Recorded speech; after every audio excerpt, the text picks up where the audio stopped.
Hello everyone, welcome back to the Argossean City tutorial. Today I've got something different for you. Instead of making a whole district, I'll show you how to construct just a single building, the Tyrant's Palace. Although it's part of the city, this one might actually be used as a standalone player home, with some slight modifications. Before we start, a word of warning. This is a complex structure, so consider this an advanced tutorial.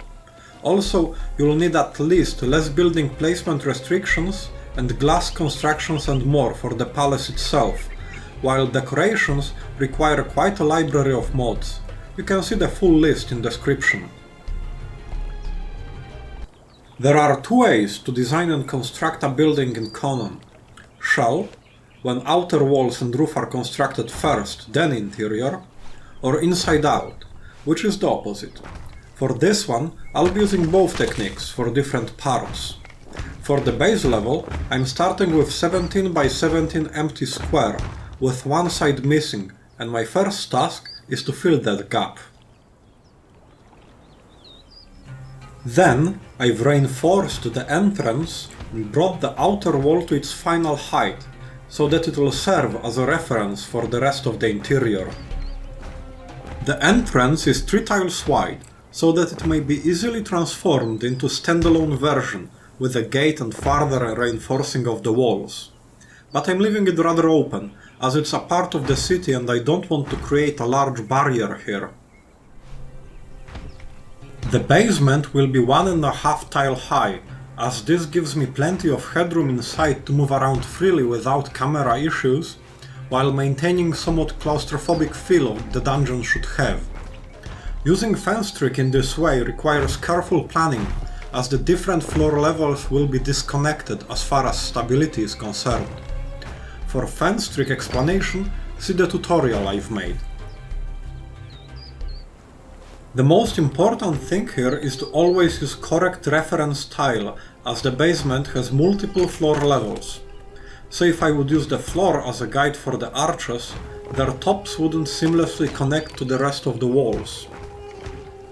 The palace should conform to all the rules I've talked about in previous episodes, and in addition, I wanted to unify all the various themes present in the city. My primary design goal is to create several areas presenting various aspects of Palace's day-to-day life, and at least hint at complex structures and rules which guide it. One of the most important attributes of a palace is prestige. This building represents the authority and majesty of the ruler and the whole city after all. There are several ways to deal with this issue. Sheer size, for instance, lavish furnishings, exquisite decorations, they all contribute to the prestige factor, but I'm going for something different. The ruler is in a unique position to introduce new elements and set new trends for his people to follow. So I've decided to break away from my classical Greek inspirations and incorporate arches as a significant part of the structure. Monumental architecture of classical Greece is basically wooden post and lintel construction transformed into new medium, stone, in a process called petrification, sometime around 6th century BCE, while the arch is more of a Roman thing. This allowed me to achieve more than one goal. I turned the otherwise bleak and boring wall into much more complex structure with the partially covered docks, while at the same time this purely utilitarian area becomes a thing of beauty and source of inspiration for the rest of the city. And, most importantly, in contrast with the monuments of Acropolis and the rest of the city, this shows passage of time, a key aspect of the living city. I've used arches already in place to determine the layout of the vaulted ceiling, which will cover the whole area. This is the tricky part. The floor below cannot be connected to the ceiling, as there's an elevation difference. For cosmetic purposes, I am able to clip pillars through the bottom levels, but in order to actually support the construction above, I need to place additional foundations. This is the main reason for the foundations being used to divide the space.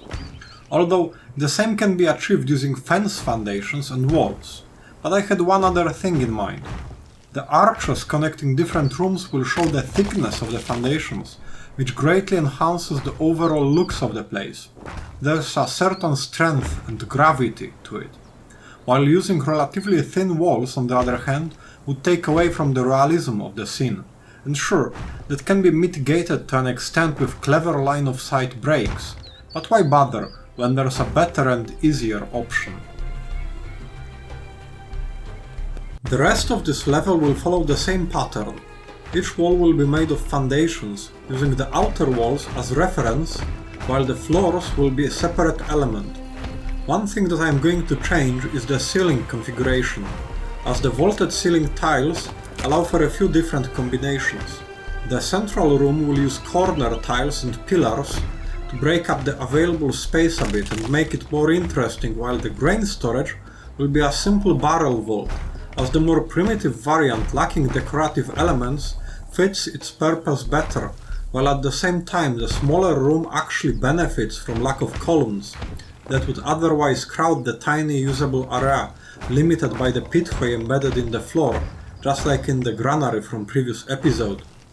If you want to experiment with designs like this one, be aware that you might run into stability issues, and fixing them can be a challenging task. You probably won't have any problems with the lowest level, but when you start building on top of it, some walls might already be quite far from vertical connection to the ground, so the issues would occur late in the build, as you will lack the stability for the roof, and fixing this will require redesigning the basement. At this point you should have the whole structure planned and made sure there's plenty of support for the upper levels. If you try to make it as you go, and find out there's not enough support for the roof, trace the connection from the missing tile to the ground. Adding pillars immediately under the roof won't solve it. You'll probably have to add foundations or pillars on the basement level, under the walls of the room you're trying to cover. So if you want to scale this design up, it's not a simple matter of extending the dimensions. You'll need more internal divisions as well. At this point, it's also important to consider the communication between floors. The basement is already accessible from 2 points, the main entrance and the port, but I want to also include internal staircases. Since it's divided into 2 parts, I'm going to make 2 staircases. First one connected to the Lord's quarters and the other one linking the docks and the kitchen. The reason for the first is mostly gameplay. I want to be able to quickly reach the basement where my private crafting stations will be located, as using the ones in different parts of the city would be a chore, since they are quite far away. The other one is mostly for the sake of realism, as it allows swift movement between the kitchen and both docks, where fresh provisions are being unloaded, and the storage areas. Also, the second staircase has another use. It's part of the route to the Hot Princess room, which is, I admit, more important for level design, but can have some purpose here for role-playing as well. I'll explain it later in detail. And now, after all those elevation shenanigans, I'm basically back to square one, with a very simple monolithic base for the palace to stand on, which completely hides all the complexity of the basement. This is not a coincidence. On the contrary, that's exactly the effect I was going for, as I want to create a harmony between the base, the main building and the roof, which depends on height ratios of those elements. The simplicity of the base exterior also helps to draw attention to the palace itself, while its relatively low height will help in the future to blend it with surrounding buildings without completely overshadowing them. The main portion of the palace will have a rather simple U shape, the open side facing away from the city, and 2 levels. Both sides are symmetrical with the exception of one door on the ground level, leading to the inner courtyard. The only non-obvious part of this are the windows. I'm using a combination of Argossean door frame and Aquilonian fence to create them, just like I did in the Buleuterion earlier. As far as I know, this is only possible with less building placement restrictions, so if you don't or can't use mods, you'll have to replace them with regular windows. Interior, on the other hand, is not symmetric. Looking from the entrance, the right hand side will contain Andron, the room where men gather and feast. Behind it lies a smaller room, the council chamber, as the added privacy correlates better with the nature of talks taking place there. The left hand side will house the steward's office, kitchen, and on the far side Gynaikeon, which serves as a place for women to spend their time. The two staircases I've previously built are located in the kitchen and between Andron and the council chamber. They will both extend to the second floor as well. A third set of stairs will be placed in the entrance hall, but this one will not reach the basement. This arrangement reflects Greek's idea of separation of sexes and creates a gradient of privacy with the rooms closest to the entrance being used for either business or entertaining guests, and the ones farther back are reserved for special tasks, and access to them is restricted. The second floor will be completely private, restricted to all but family members and some personal servants. It will contain mostly bedrooms, with some common living space and also the Hot Princess room. So, what's the deal with this one? Let me tell you a story. Imagine a strapping young lad who one day meets a stunningly beautiful girl. They chat for a moment and are instantly attracted to each other. Unfortunately, the boy is a nobody, and she is the daughter of the city's ruler, who just so happens is a grumpy old bastard. So, what's the poor lad to do? He can't just walk to the palace, as extensive experience in bullying and being an utter failure of a human being are the prerequisites to joining the palace guard these days. So an encounter with a guard might be unpleasant, to say the least. But he actually can swim to the palace docks, preferably beating up a croc or two with his bare fists on the way, since growing up as a starving orphan gave him a body of a Greek god, obviously. Dive under the pier, stealthily bypassing the guards, then enter the kitchen via stairs where he'd encounter the cook, a charming old lady who's sympathetic to his cause and lets him through. Next, he enters the Gynaikeon, a room filled with women who are explicitly forbidden from meeting strapping young lads like him, so coming in there offers some comic relief after the tense stealth section, and finally is just one more flight of stairs before our hero reaches the Hot Princess room. Or, let's flip the story other way around and make her the protagonist. So, our princess goes down to the Gynaikeon where she's confronted by her mother, to whom she lies that she's just going to the kitchen as she wants to learn how to make proper dinner, so that she might be a decent and proper wife one day. Of course, she's not the type, and would never suffer being a house mouse the rest of her life. Then she encounters the cook, for a heartwarming scene as the old lady somehow completely understands what's it like to be young and restless and bored, longing to live by the sword. Down one level and she's in the docks. While sneaking onto a boat, she overhears by accident some crucial, life-changing piece of information that later on will allow her to return as a hero and save the day. Moments later, the boat sets sail and carries her to the port Agora, where adventure awaits. In boring terms, Hot Princess Room is designated quest area at the end of the dungeon that sometimes, given proper context, might also be used as an origin point. The room itself is unimportant.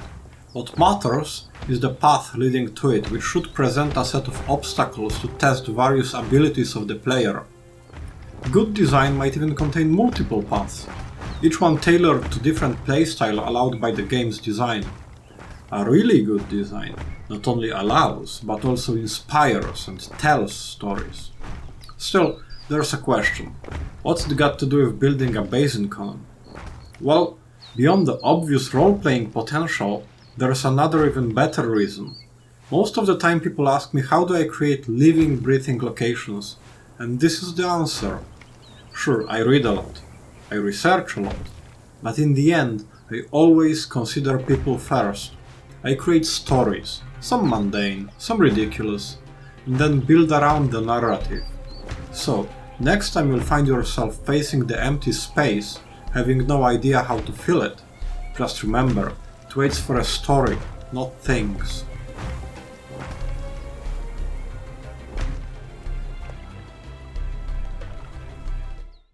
Most of the construction is now complete, but my chosen building method requires one more step. Since I've been paying attention to the interior most of the time, the outer parts of the palace are not at the quality level I want them to be, so it's time to clean up and add some more details. First of all, the open air area is way too small to accommodate all the details I've planned for it, so I'm going to expand it. At this point, I'm going to use foundations mostly, as I don't want to change the internal structure and risk stability issues. I want to add some variety to the garden, so I'm going to make a shallow pool. Water is also a good excuse to add some animated elements, so that the whole place seems less static.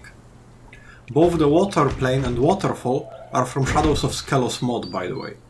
I further expanded the usable area with a couple of arches supported by pillars, as I wanted to create a bit different mood in this part.